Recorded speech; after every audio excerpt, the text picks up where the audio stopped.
Selamat pagi jemaat Tuhan, tetap semangat, tetap percaya. Renungan pada pagi hari ini saya beri judul Roh Kudus. Kejadian 2 ayat 7. Ketika itulah Tuhan Allah membentuk manusia itu dari debu tanah dan menghembuskan nafas hidup ke dalam hidungnya. Demikianlah manusia itu menjadi makhluk yang hidup. Ini adalah pertama kalinya Roh Kudus tinggal di dalam diri manusia, yaitu di dalam roh manusia. Bukan di atas loteng Yerusalem pada hari Pentakosta.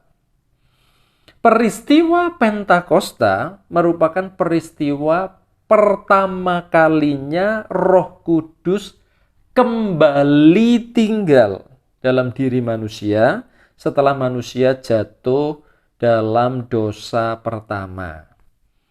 Jadi dalam diri Adam dan Hawa sudah ada Roh Kudus. Atau Adam dan Hawa sudah penuh dengan Roh Kudus. Di dalam Kejadian 1 ayat 26 dikatakan demikian.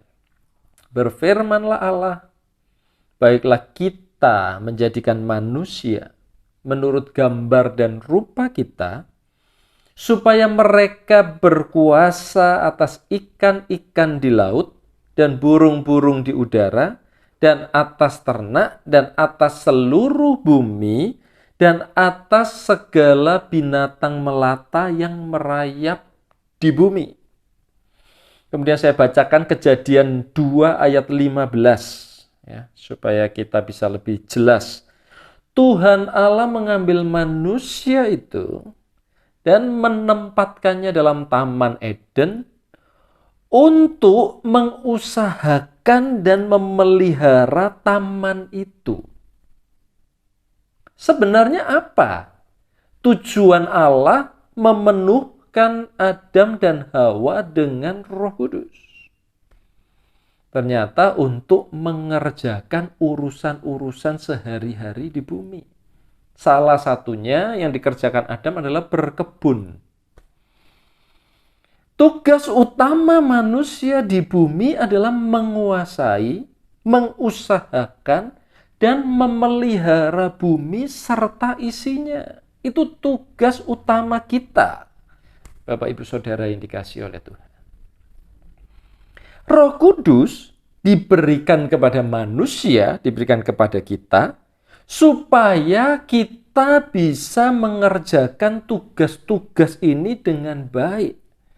Sehingga tujuan akhirnya bumi akan menjadi seperti sorga. Kesalahan banyak orang percaya adalah menjadikan Roh Kudus sesuatu yang rohani. Dan untuk hal-hal rohani, untuk kegiatan-kegiatan rohani.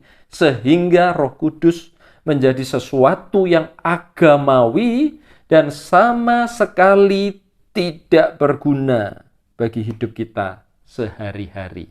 Ini salah.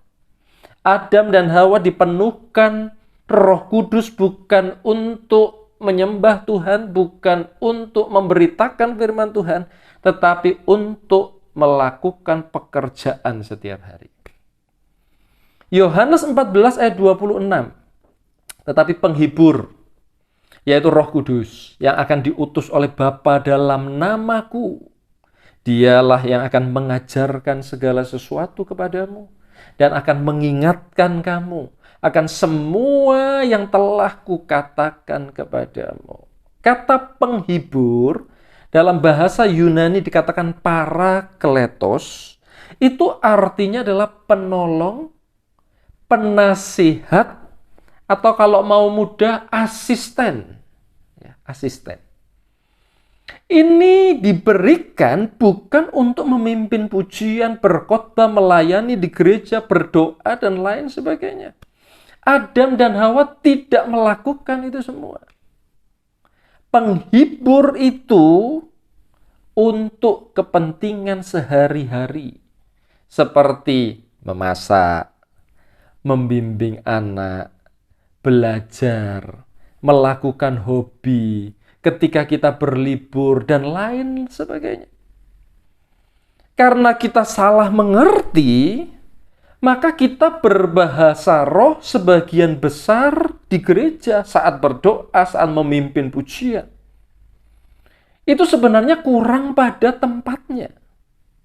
Di gereja justru lebih berguna kita ini memakai bahasa yang bisa dimengerti oleh jemaat supaya jemaat diberkati. Karena itu Paulus ngomong gini dalam 1 Korintus 14 ayat 18 dan 19. Aku mengucap syukur kepada Allah bahwa aku berkata-kata dengan bahasa roh lebih daripada kamu semua, tetapi dalam pertemuan jemaat, dalam gereja, aku lebih suka mengucapkan 5 kata yang dapat dimengerti untuk mengajar orang lain juga daripada beribu-ribu kata dengan bahasa roh. Ini kebalikan dengan pengertian kita. Makanya Roh Kudus tidak seberapa berguna dalam hidup kita. Karena kita justru memakainya di dalam gereja. Padahal itu diberikan oleh Tuhan untuk dipakai dalam kehidupan sehari-hari 24 jam. Ya. Jadi seharusnya yang lebih tepat, Bapak Ibu Saudara, kita itu berbahasa roh saat genteng di rumah bocor, ya, saat mobil mogok, saat anak kita tidak mau makan, dan lain sebagainya. Kenapa? Karena kita butuh hikmat Allah untuk menyelesaikan masalah-masalah kita setiap hari. Itulah fungsi sebenarnya Roh Kudus. Ya, selamat pagi, Tuhan Yesus memberkati kita semua. Bapa, biarkan Roh Kudus sendiri yang memberikan kami pengertian, sehingga kami dapat memakai fasilitas yang diberikan Tuhan, yaitu Roh Kudus ini, dengan maksimal di dalam kehidupan kami setiap hari, sehingga Allah dapat turut bekerja di dalam segala perkara di dalam kehidupan kami. Terima kasih Bapa. Seluruh sidang jemaat Tuhan sudah dipenuhkan dengan Roh Kudus, dan kami mengucap syukur dalam nama Tuhan Yesus Kristus. Amin. Engkau mengasihiku sebagaimana ku ada.